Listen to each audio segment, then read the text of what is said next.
পরিশ্রম করতে হবে, পরিশ্রমের কোনো বিকল্প নেই। There is no alternative way to struggle.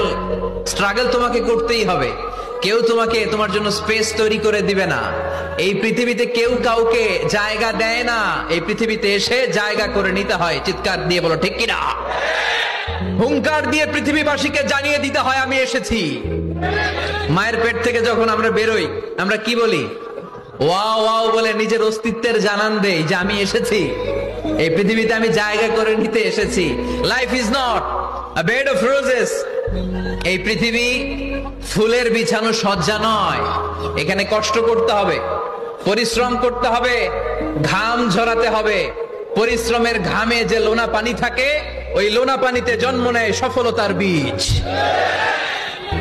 এজন্য পরিশ্রম করতে হবে। সব নবীরা পরিশ্রমী ছিলেন, সব নবীরা কাজ করেছেন। সূরা জুমার এই 10 নম্বর আয়াতে আল্লাহ তাআলা আমাদেরকে মোটিভেট করে শিখাতে চেয়েছেন যে স্বাবলম্বী হও, নিজের পায়ে দাঁড়াও, কাজের সময়ে কাজ, নামাজের সময় নামাজ।